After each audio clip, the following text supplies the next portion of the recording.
Boa noite. Começa agora Palavras Cruzadas Brasil, o programa de entrevistas da TV Brasil. Nosso convidado de hoje é o ministro da Ciência, Tecnologia, Inovações e Comunicações, Gilberto Kassab.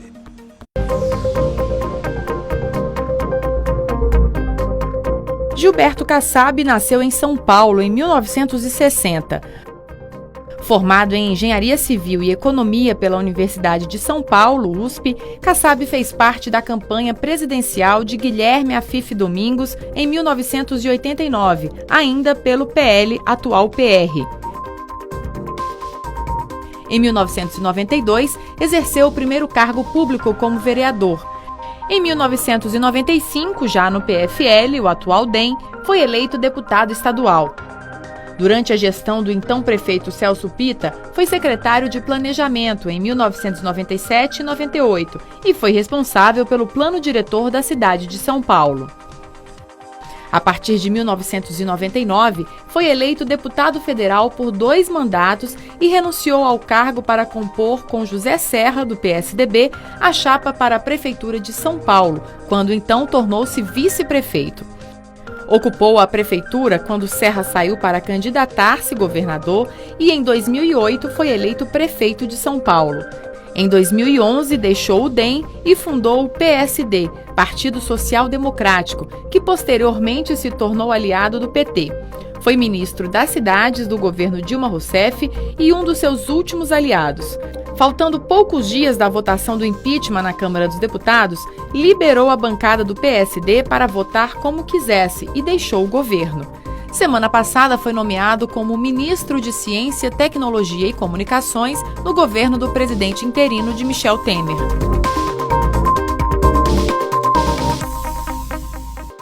Para entrevistar o ministro Gilberto Kassab, nós convidamos o jornalista André Meulmeistein, diretor das revistas Tel Aviva e Teletime News, Elvira Lobato, jornalista especializada em telecomunicação e radiodifusão, e convidamos também o jornalista Eric Decatti, repórter do jornal O Estado de São Paulo, e ainda a comentarista da TV Brasil, Tereza Cruvinel. Você pode acompanhar o Palavras Cruzadas pela Rede Pública de Televisão, pela TV Brasil Internacional e pela internet no endereço tvbrasil.ebc.com.br. O programa é transmitido pelas rádios Nacional de Brasília, Nacional da Amazônia e Nacional do Alto Solimões, nesta mesma quarta-feira, a partir das 11 da noite. E pela Rádio Nacional do Rio de Janeiro, amanhã, quinta-feira, às 9 da noite. Palavras Cruzadas começa agora.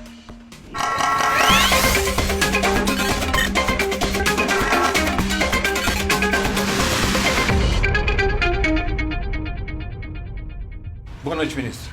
Boa noite, Marcum. Queria começar pelo seguinte: essa fusão de ministérios, juntar ciência e tecnologia e inovação com comunicações, não cria um ministério com atribuições demasiado? Comunicações não é um apêndice pequenininho, né? Tem grandes empresas envolvidas, a questão da internet, tem, entre outras coisas, o maior número de reclamações no PROCON pelo serviço oferecido pelas empresas desta área. Como é que se junta tudo isso? Marcum, primeiro registrar a satisfação de estar aqui com vocês, participando dessa entrevista.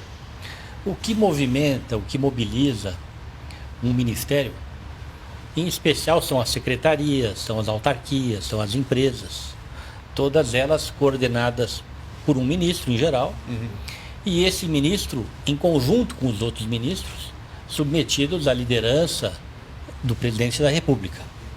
Quando você soma 2 ministérios, e no caso são 2 ministérios que não têm incompatibilidade entre os temas eles têm alguma afinidade, você apenas faz com que um ministro tenha mais secretarias, e no caso, sob a sua coordenação.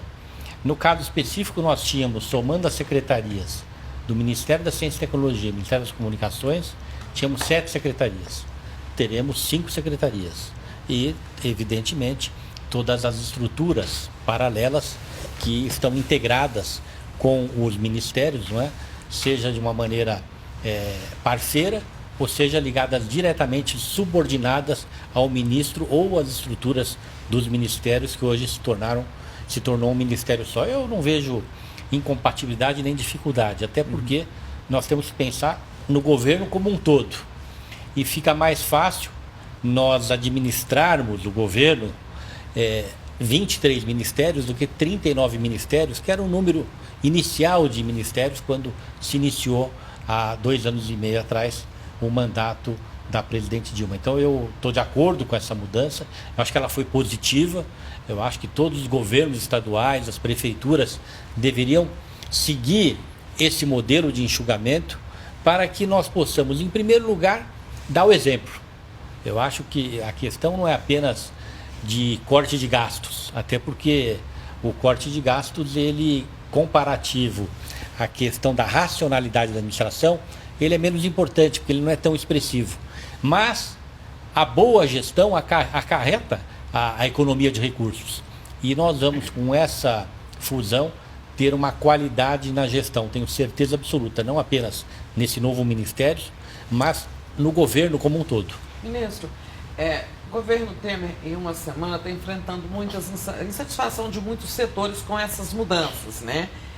Na estrutura governamental. Na sua área especificamente, a preocupação está vindo da área científica, dos pesquisadores, a Academia Brasileira de Ciências já se pronunciou, e o receio deles é que a área de comunicação e outras áreas de custeio acabe consumindo os recursos da área de ciência e tecnologia, que eles acham que já eram escassos para as demandas. Como é que você vai administrar? O montante orçamentário de cada área será preservado ou você vai jogar tudo num caixa único agora, que é o receio deles, perder recursos com essa fusão? Tereza, em primeiro lugar, eu quero registrar que é compreensível a preocupação das áreas envolvidas, seja com a gestão do então Ministério das Comunicações, como do então Ministério da Ciência, Tecnologia e Inovação, porque a preocupação sempre existe em relação a recursos, em relação à priorização de áreas, em relação ao apoiamento político, mas eu posso dizer para você, e falo com bastante humildade, que eu posso estar errado, mas o meu sentimento é que, passados alguns dias já da consolidação desse novo ministério e depois da indicação do ministro, o convite feito, o aceite do convite, a posse, as estruturas estão já bem tranquilas, bem mais tranquilas. Eu tive a oportunidade nesses dias, até porque é o meu papel e minha obrigação, de procurar os mais importantes parceiros, seja dentro da infraestrutura, seja aqueles que são parceiros dentro das entidades, das organizações, que em especial no então Ministério da Ciência e Tecnologia, e hoje existe uma tranquilidade maior ou uma intranquilidade menor de parte deles. Todos perceberam que não haverá privilégios, não haverá definição em detrimento de outras áreas, não é?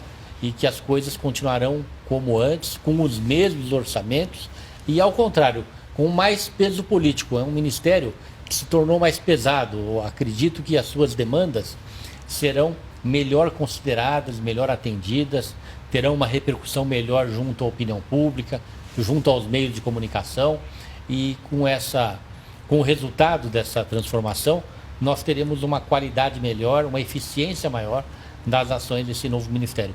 Eu estou muito confiante, em primeiro lugar, quanto ao acerto da fusão como um todo e quanto ao acerto da fusão desses 2 ministérios.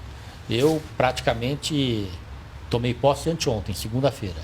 Eu estou hoje concluindo meu 2º dia de governo de ministério. Eu tive a oportunidade no final de semana, em São Paulo ainda, receber diversos agentes dos 2 ministérios, seja da vida pública, iniciativa privada, da academia, de empresas, e eu acredito que as conversas tenham sido muito positivas. Há hoje uma perfeita compreensão de que não haverá nenhum prejuízo das funções, dos projetos desenvolvidos em ambos os ministérios, e ao contrário, eu até acredito que hoje já passou a haver até mais confiança do que tinha no passado recente.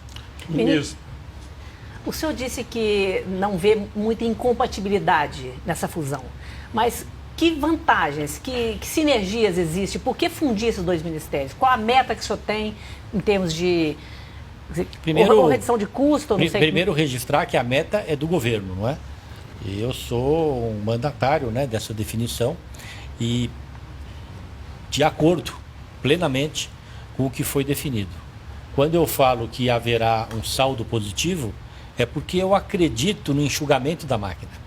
Um número muito grande de ministérios distancia a estrutura, não apenas do presidente da República, mas dos principais ministérios de apoiamento às estruturas paralelas, que são o núcleo duro do governo, não é? A operação de qualquer governo. Ministério da Fazenda, do Planejamento, não é? Casa Civil. E isso vai nos permitir ter mais peso, ter mais frequência na relação e com certeza isso vai resultar numa eficiência maior das ações do trabalho. Mas o governo já possui uma meta, quer dizer, uma meta seja de redução de despesa, de redução de quadro de pessoal. O senhor já tem alguma meta para Não, cumprir? a meta é reduzir ao máximo. A medida provisória foi publicada no dia da posse. É evidente que essa medida provisória que promoveu a fusão, ela não tem o objetivo de ser definitiva. Nós vamos agora propor o aperfeiçoamento, não é? Com certeza nós teremos inúmeras funções que perderão seu sentido acontecer em duplicidade, não é? Vamos pegar o caso aqui. Eram 2 ministros, 2 salários de ministros, não é? Motoristas para 2 ministros, secretárias para 2 ministros. Vamos pegar só a estrutura do gabinete do ministro. É evidente que isso será reduzido, muito possivelmente, pela metade. E assim em todas as áreas de apoiamento, não é? Área jurídica. Então, eu já tive a reunião com a área jurídica dos 2 ministérios. Já criei a figura de um coordenador que irá propor nos próximos dias o novo núcleo jurídico do novo ministério. Já fiz isso com o atendimento parlamentar. Já me reuni com os atuais secretários de ambos os ministérios, não é? E eles aqui eu quero registrar publicamente o meu agradecimento, porque tenho recebido de todos eles total apoio nessa transição, para que tanto é que eu não me preocupei ainda com os novos secretários. Já estou conversando com os atuais, ver quem tem interesse em continuar, conversando com eventuais ocupantes da nova secretaria, não é sem nenhuma pressa. Eu devo isso aos atuais secretários que têm tido muito espírito público nessa transição e têm nos ajudado muito nessa também conversa da definição e consolidação do papel das novas secretarias, para que a gente possa potencializar ao máximo a ação delas e enxugar ao máximo recursos humanos e administrativos disponibilizados no passado recente para as 2, que agora serão para uma só, no caso de aproximação de ações das secretarias que haverá em alguns casos. Ministro, alguns integrantes do Palácio Planalto têm se queixado nesse momento, nessa primeira semana, do fato que não teve uma transição para esse governo. Então eles estão pegando já os dados ali meio que em cima da hora, enfim, tomando conhecimento de muita coisa que aconteceu no outro governo, para a partir de então anunciar possíveis mudanças. Como é que o senhor pegou a sua pasta? Alguns chegam até a falar que houve alguns dados que foram apagados, enfim. Como é que o senhor pegou essa pasta e que previsão que o senhor faz para anunciar possíveis mudanças na estrutura da sua pasta? Eu quero dizer que nesses primeiros dias, e é compreensível, eu estou com 2 chapéus em 2 cadeiras, que eu estou fazendo a transição do governo passado para esse governo em 2 ministérios, simultaneamente promovendo essa fusão. São 2 ministérios muito importantes e a pressa é inimiga da perfeição. Não tem por que fazer em 2, 3 dias. Se precisar fazer 5, 6 dias, o importante é que seja bem feito. Estou também fazendo a transição no Ministério das Cidades, procurando dar todo o apoio ao ministro Bruno, que assumiu lá o cargo.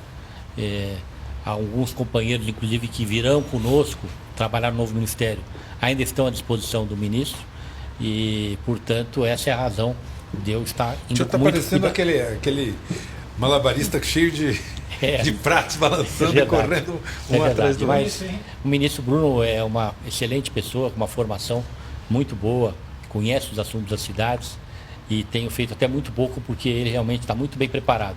E aqui no Ministério, tanto da Ciência e Tecnologia quanto das Comunicações, quero registrar que tanto o ministro Pancer quanto o ministro André Vargas deixaram todas as suas equipes, inclusive os secretários executivos, que até hoje ainda estão colaborando conosco já há alguns dias. Então está havendo transição lá, né? Total. Eu quero publicamente, já registrei isso para o presidente Temer, não tenho tido nenhuma dificuldade nessa transição, muito pelo contrário, estou sendo muito apoiado. André. Uma pergunta bastante prática. O Ministério das Comunicações ele tinha atividade de formulação das políticas, mas também uma atividade cartorial bastante importante, inclusive com dezenas de milhares de processos em atraso. São, se não me engano, mais de 70 mil processos acumulados no Ministério. Processos principalmente ligados à questão da radiodifusão, mudanças societárias, aumento de potência, de transmissor, enfim, uma série de processos. Tudo que é relacionado à radiodifusão passa por esse cartório do Ministério. Tem processos de 30, 40 anos acumulados lá. O senhor leva esses processos para o novo Ministério? Como é que eles serão tratados? Ou eles serão transferidos, como vem se aventando, para a Anatel, né? E aproveitando, queria perguntar como é que o senhor vai tratar ou lidar com a Anatel, se a Anatel assume um outro papel, assume mais responsabilidades que eram do Ministério, como é que fica esse equilíbrio e também em relação ao orçamento da Anatel, que a Anatel hoje já está numa situação bastante apertada, se tiver que assumir essas responsabilidades, vai precisar de mais recursos também. O problema de recursos é um problema muito sério no Ministério. Agora há pouco eu fui na posse do Serra, no Ministério das Relações Exteriores, e tinha uma série de autoridades lá. E ele citou só uma. Ele falou: quero aqui, ao cumprimentar todas as autoridades, cumprimentar o ministro Romero Jucá. Aí foi uma gargalhada geral, falou assim, eles entenderam por quê, né? Porque aqui a situação está feia, se tem um ministro que eu vou precisar é do Romero Jucá. Na verdade, o que ele quis dizer com isso, brincadeiras à parte, a situação está difícil, temos que, todos nós, ter consciência que nós não teremos os recursos disponíveis para que todas as nossas metas possam ser atingidas. Vai ser fundamental os ministros não errarem nas suas priorizações e, dessa maneira, passa a ser muito importante o planejamento plurianual dentro de cada ministério, para que as pessoas entendam que os problemas são de conhecimento, vão ser enfrentados, mas que conheçam o cronograma, para que não haja frustrações. Eu acredito, eu fui prefeito de São Paulo, o Marcon acompanhou bastante lá a nossa gestão, e na cidade de São Paulo, durante 7 anos eu fui prefeito. E eu aprendi o quanto é importante você sempre falar a verdade. E você, quando tem uma medida que pareça impopular, mas se você tiver convicção que ela é correta, o caso da Cidade Limpa, por exemplo, São Paulo é a cidade mais poluída visualmente do mundo, passou a ser a cidade menos poluída, com custo zero, que foi uma das grandes marcas da minha gestão, aonde não teve nenhum custo e uma receita de quase 300 milhões de reais com a multa. Quer dizer, um dos melhores projetos ainda a cidade arrecadou em vez de gastar. Então o que eu quero dizer? Que você acerta quando aponta esse como um grande problema do Ministério, do antigo Ministério das Comunicações. Eu acredito que para resolver essa questão, nós temos que atuar em 2 frentes. Primeiro, ver como nós podemos tornar mais leve o Ministério. Como nós podemos tornar mais leve o Ministério? Nós podemos e devemos fortalecer muito a Anatel, porque a Anatel ela pode absorver muitas funções do Ministério que já estavam previstas quando da sua criação e até hoje não foram transferidas. E é normal isso, é compreensível, porque as pessoas, a burocracia, por questões de insegurança, sempre tem medo, tem receio de perder funções.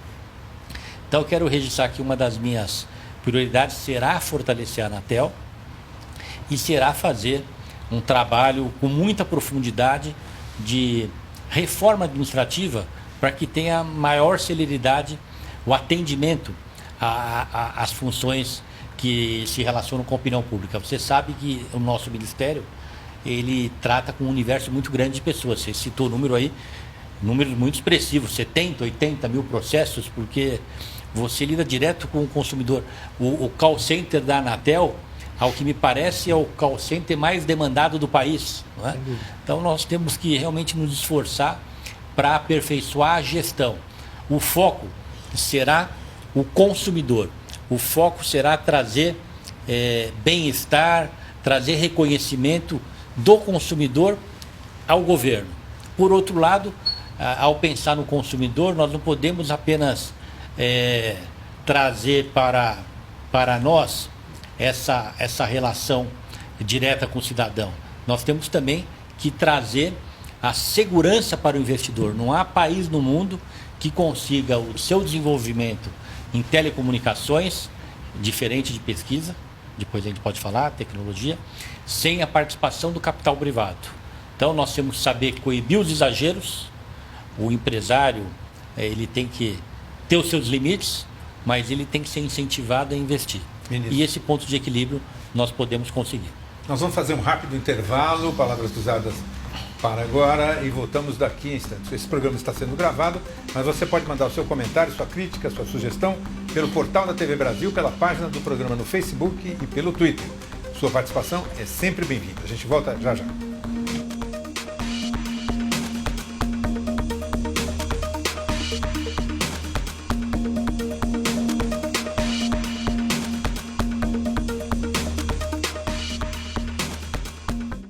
Volta com Palavras Cruzadas, hoje entrevistando o ministro Gilberto Kassab. Nós convidamos os jornalistas André Meurmeister, diretor das revistas Tela Viva e Teletime News, Elvira Lobato, jornalista especializada em telecomunicação e radiodifusão, e Eric Decati, repórter do jornal O Estado de São Paulo, além da minha colega e comentarista aqui da TV Brasil, Tereza Cruvinel. Ministro, o senhor deixou aí uma ponta solta na resposta do André. Eu queria saber o que mais o senhor tinha a dizer sobre essa questão de transferência de atribuições para a Anatel e cobertor curto. Coroar a resposta, Marco, com o tema transparência. Nós não podemos deixar de transmitir as nossas dificuldades. É evidente se existem esses números que eu não posso aqui atestar, porque estou chegando agora, mas o André acompanha com muita proximidade tudo o que acontece. Com certeza deve ser algo próximo. Se você tem um atraso na avaliação de processos, deixando na fila 70 mil processos envolvendo milhares de pessoas ou milhões, é evidente que algo está errado. Mas, às vezes, não é dentro do Ministério. É a falta de apoiamento, a falta de políticas públicas corretas que possam, por exemplo, fortalecer a Anatel, com isso tornar mais leve o Ministério. Tudo isso será foco da avaliação da nossa equipe, mas o principal é transparência.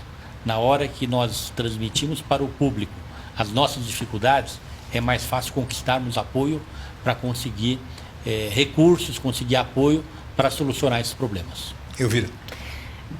Ainda nesse tema levantado pelo André, eu me lembro que quando o Sérgio Mota assumiu o Ministério das Comunicações em 95, era o primeiro ministro, com o super-ministro. Início do governo Fernando Henrique. Ele disse num evento em São Paulo que tinha 50 mil processos acumulados, administrativos acumulados no Ministério. São processos não relativos ao consumidor, ao usuário, mas relativos às outorgas de radiodifusão. Transferência de propriedade, mudança de potência de rádio, principalmente. Então, o número que ele dá agora mostra que, passados 20 anos, a situação permanece. Tem se falado que o Ministério iria transferir parte dessa responsabilidade da radiodifusão para a Anatel, que esse seria um passo novo. O senhor tem pensado nisso? Isso realmente deve acontecer? Primeiro, Elvira, precisamos reconhecer que a Anatel ela está melhor aparelhada para alguns modelos de atendimento do que o Ministério. Ela tem mais agilidade, uma agência tem mais agilidade, tem mais quadros. Então, eu defendo sim que a gente possa transferir para a Anatel o maior número possível de atribuições, compatível com as funções da Anatel. Não vamos esvaziar o Ministério. E isso vai nos permitir ter melhores resultados no Ministério. Mas vale ressaltar, você citou aqui o ano de 95, um número de 50 mil processos, e agora o mundo mudou, de repente 50, 60 mil processos hoje seriam 10 mil processos há alguns anos atrás. Então eu não quero nem avaliar sobre a questão numérica. O que eu quero dizer é que eu estou plenamente consciente de que a Anatel precisa ser fortalecida, não apenas no sentido de dotá-la de melhores instrumentos de gestão, mas também na transferência de algumas responsabilidades que estão no âmbito interno do Ministério. O ministro, muito se falou nos últimos tempos em atualizar esse marco legal da radiodifusão, que é uma lei de 62, Elvira? 62, e que está assim, em descompasso com as mudanças tecnológicas que ocorreram, né? Então, é uma nova regulamentação, não confundir com regulação de mídia, mas uma nova regulamentação do setor, né? Mas que até acaba impactando também a forma de comunicação com a sociedade. Então, outorgas, tem questões importantes nas outorgas, por exemplo, o mundo político vai continuar podendo ser, os políticos poderão continuar recebendo outorgas. Já não podem, né? Tem propriedade cruzada, vários outros aspectos. O senhor, que é um homem do Congresso também, o senhor pretende abraçar essa discussão, essa atualização necessária do marco legal? Aprendo, você mesmo disse, necessária, eu estou de acordo. É fundamental que avance, é fundamental que, em conjunto com o Congresso Nacional, a gente possa estabelecer uma proposta. É um tema de vital importância para a organização das comunicações do Brasil, ao lado, evidentemente, da internet, que surgiu nas últimas décadas e que precisa e será, da nossa parte, a prioridade absoluta dentro das nossas ações. A internet hoje é a grande aspiração do cidadão, seja o cidadão simples, seja o cidadão grande empreendedor, seja o trabalhador, seja o mega empresário, seja o médico, o professor, a criança, o jovem, o adolescente. Então, nós daremos uma prioridade muito grande à questão da expansão, não é, do consumo da internet, e em relação à facilidade de acesso, em relação a custo. Mas isso não envolve uma questão complicada, que é o fato de que, digamos, a internet, ou principalmente, vamos dizer assim, a distribuição do sinal da internet é uma atividade privada, né? São as empresas de telecomunicação que, de alguma maneira, fornecem isso, seja por cabo, seja por rádio, seja por celular, etc. e tal. De outro lado, essas empresas alegam que o governo, ao tentar empurrar para elas a responsabilidade de fazer a entrega naqueles lugares onde esse negócio não dá dinheiro, compromete o jogo. Isso quer dizer que nós vamos precisar encontrar fontes de financiamento para essa expansão. Não é? Elas têm total razão. Eu acho que precisa haver muita clareza nessa questão.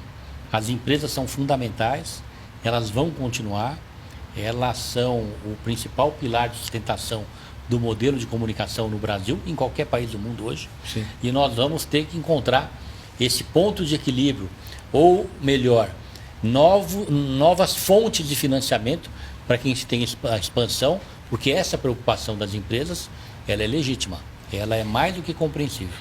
Até por isso que não avançou como deveria avançar. Quase nas vésperas aí da votação do impeachment da ex-presidente, da presidente, afastado.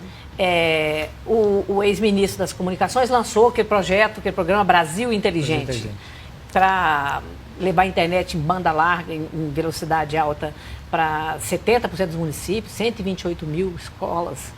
Eu vi alguns empresários dizendo que é o seguinte: olha, isso é muito bonito, mas com que recurso?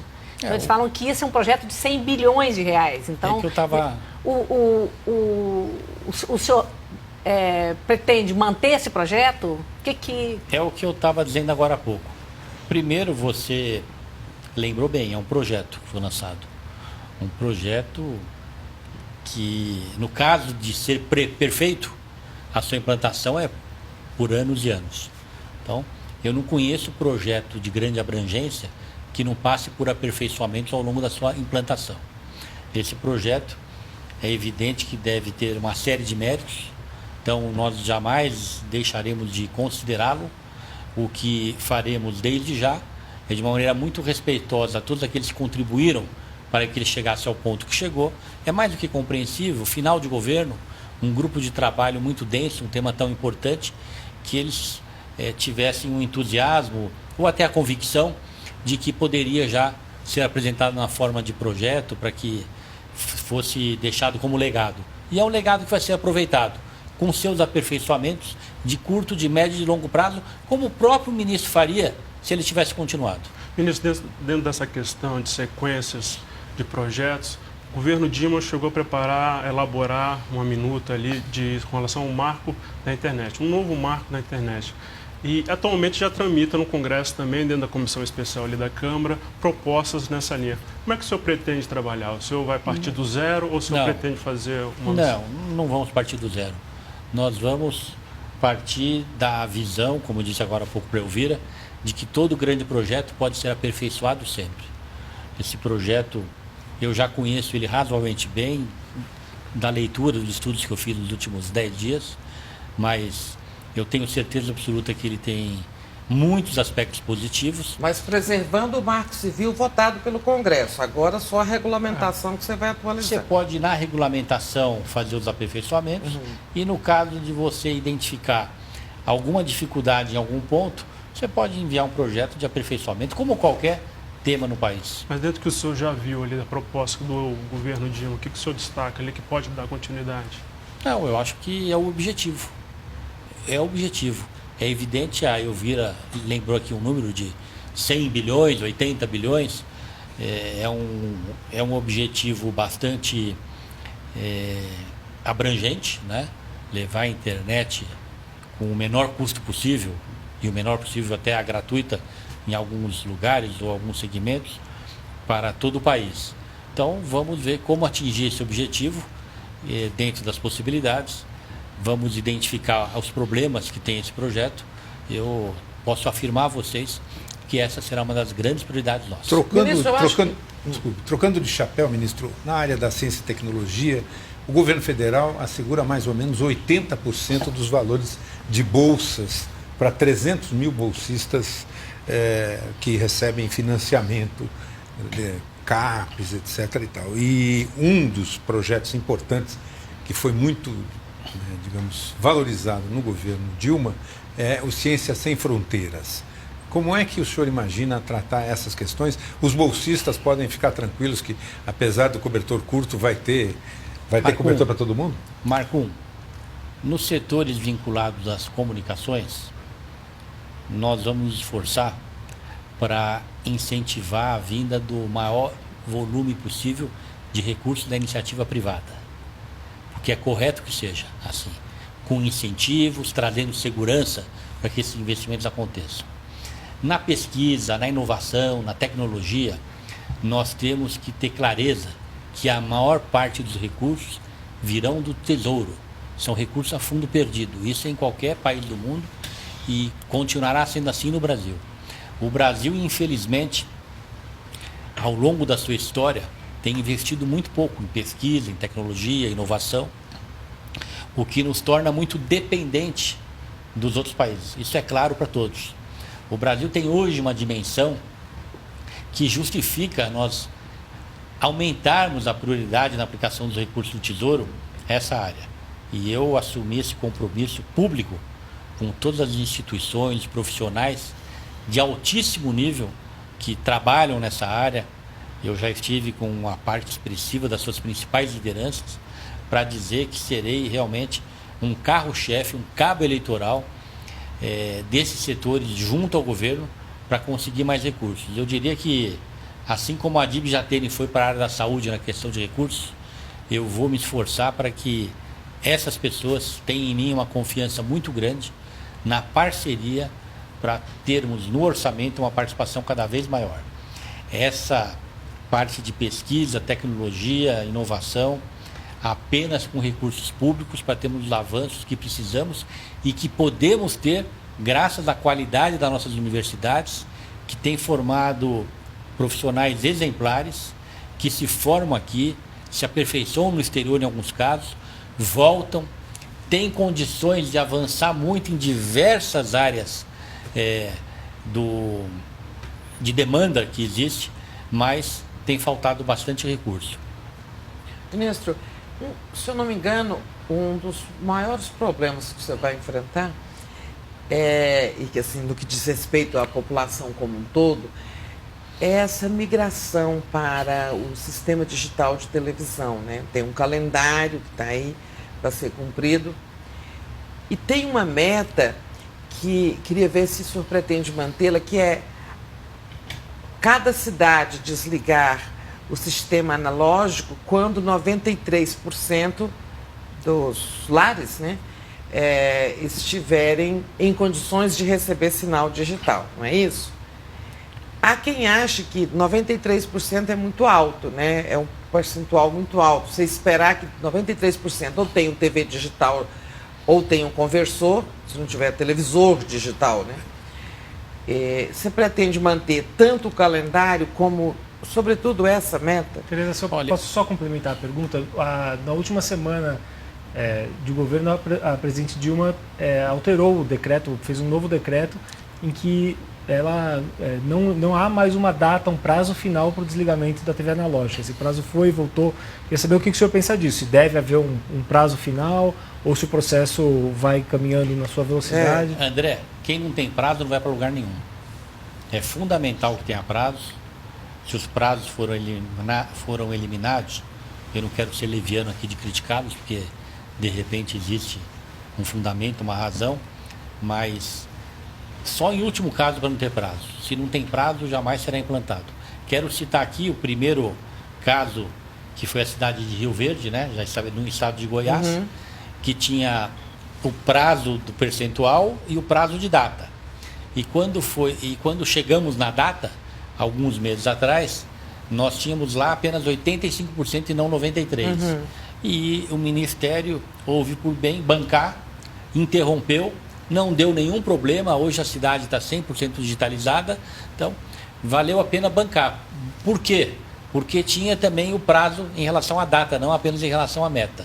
Agora, aí as pessoas se ajustaram. Se ajustaram, não teve nenhum problema. Passado algumas semanas, não há nenhuma crítica e a cidade está muito feliz. Mas agora vem Brasília, né? Agora vem Brasília. Sim, mas Brasília sabe. Brasília sabe, está preparada. Marcum, se você não tiver prazo, se você não impor em alguns momentos, principalmente quando são projetos de massa, você não vai conseguir fazer nunca. Ministro, vamos fazer mais um rápido intervalo. Palavras Cruzadas volta daqui a instantes. O programa está sendo gravado, mas agradecemos muito a sua participação, seja pelo portal da TV Brasil, pela página do programa no Twitter, no Facebook. Escreva pra gente. A gente volta já.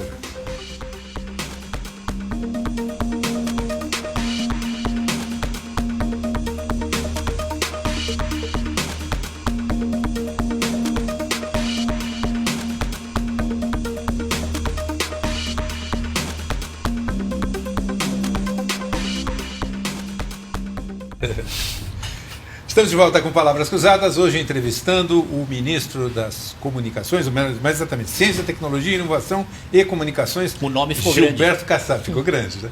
Ministro, eu queria falar um pouco de política. Eu sei que o senhor é presidente de um partido que teve um papel importante nas últimas articulações, né? E tem um papel no Congresso, um partido relativamente novo. Como é que o senhor acha que vai ser o apoio para o governo Temer, interino ou permanente, no Congresso Nacional? Marcum, eu tenho dito que o Brasil tem hoje uma oportunidade ímpar.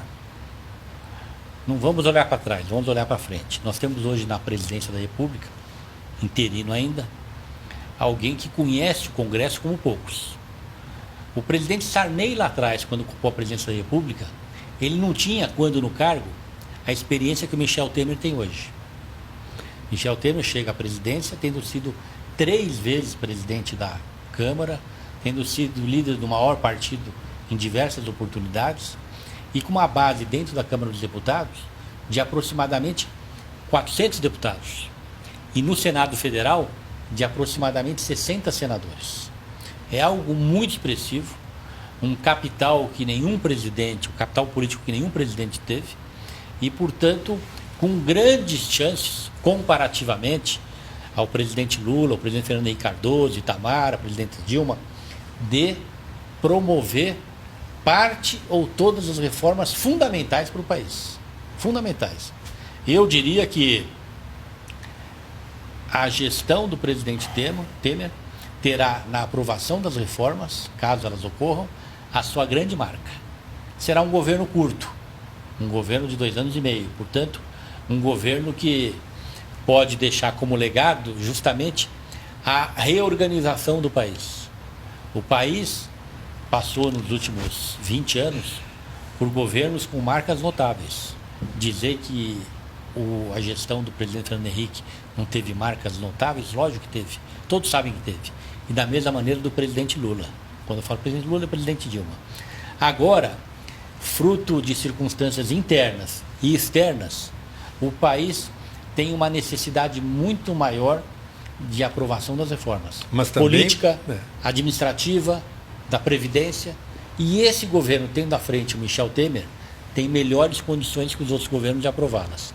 Se aprová-las, já se justificou esses 2 anos e meio de governo. Mas ele perguntava sobre o PSD. No governo Dilma, o senhor ocupava o Ministério das Cidades, um ministério forte, com um programa importante como Minha Casa Minha Vida, e o PSD foi diminuindo o número de o percentual de votos da bancada, até que passou-se para o outro lado e votou a favor do impeachment. Mas nos últimos tempos era assim, 50%, 40%, 30% da bancada votavam com o governo. Apesar de todas, o senhor agora ocupa um super ministério, né? E acabou de apresentar essas vantagens comparativas todas do presidente Temer. Mesmo assim, voltando ao seu partido, o seu partido agora vai dar 100%, 80% de votos para o governo? Tereza, primeiro, no momento em que a crise se aprofundou, o partido teve uma postura correta. O partido teve uma postura de liberar os seus parlamentares, em especial nas questões políticas. E é natural que os parlamentares, e aí a posição da grande maioria era intransigente. Eles não queriam de maneira nenhuma abrir mão das suas convicções. Eles cada vez mais foram se aproximando da famosa voz das ruas, não é? E existia uma vontade majoritária do país por mudanças. Se o governo do presidente Temer ele caminhar no rumo que a sociedade quer, no rumo das reformas, é evidente que todos os partidos, não só o PSD, terão uma tendência de manter esse nível de apoiamento que existe hoje, que é um nível que nenhum presidente da República nos últimos 30 anos teve aqui no Brasil. Qual é o maior desafio do governo Temer? Promover as reformas. Marco 1, no momento em que existe uma escassez de recursos, você precisa aproveitar para reorganizar o país, reorganizar o governo, do ponto de vista administrativo. Timidamente já começou, mas é um indicativo, é um exemplo, uma medida exemplar.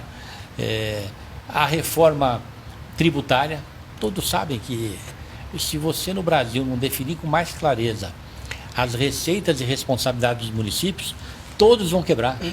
Os estados, todos vão quebrar. Haja vista aí, vocês estão acompanhando os governadores que semanalmente vêm em Brasília, não é nem com o pires na mão mais. Eles vêm desesperados clamar por moratória. Nós já estamos nesse nível. Você tem diversos governadores vindo aqui a Brasília pedir moratória de 1 ano em relação às suas dívidas com o governo federal. Então, algo está errado. E nós só podemos consertar essa situação com as reformas tributária, fiscal e também a reforma política. Nós só vamos melhorar o sistema de representação no parlamento, no executivo, com partidos mais enraizados na sociedade, com partidos melhor representados, com mais participação da sociedade. E enquanto nós tivermos uma reforma política, nós vamos ter muita dificuldade de melhorar no patamar, no nível que a gente quer melhorar. Ministro, dentro de uma questão prática, olhando para o calendário, a gente tem agora junho, julho, quando tem festas juninas, o Congresso esvazia, tem um recesso. Na sequência, Olimpíadas e na sequência, eleições municipais. Você acredita que dá para arrumar casa nesse meio tempo? Afinal de contas, a reforma da Previdência, a reforma política, todas as reformas que foram citadas, são temas que já vêm há anos dentro do Congresso. Você acredita que o Michel Temer, mesmo com a base de 400 que está sendo colocada, que até o momento também não foi testado, vai conseguir, até o final do ano, conseguir aprovar alguma dessas medidas? É o que eu disse agora há pouco. Se os outros presidentes não conseguiram, o presidente Temer tem uma facilidade maior ou uma dificuldade menor, porque é uma base muito expressiva e, mais do que isso, ele tem uma experiência que os outros presidentes não tinham. Ele tem um conhecimento. O Michel Temer, sem a caneta de presidente da República na mão, ele se elegeu 3 vezes presidente da casa, com a caneta de presidente, com a liberdade que ele teve de compor a sua equipe. É uma equipe muito unida. Os ministros principais do governo, ele escolheu. Então, vai ter unidade de governo, não é? É evidente que teve uma composição partidária, é natural numa democracia, até porque o Poder Executivo precisa do apoio do Parlamento, mas o núcleo do governo são pessoas muito próximas a ele. O ministro Serra, ministro Meirelles, ministro Romero Jucá, ministro Padilha, ministro Gedel, sob o comando de alguém que conhece o Congresso. Então, eu acho muito difícil que a gente tenha daqui para frente no país, nos próximos anos, alguém com essa peculiaridade, com essa facilidade de encaminhar os projetos para o Congresso e com chance grande de aprová-los, eu acredito.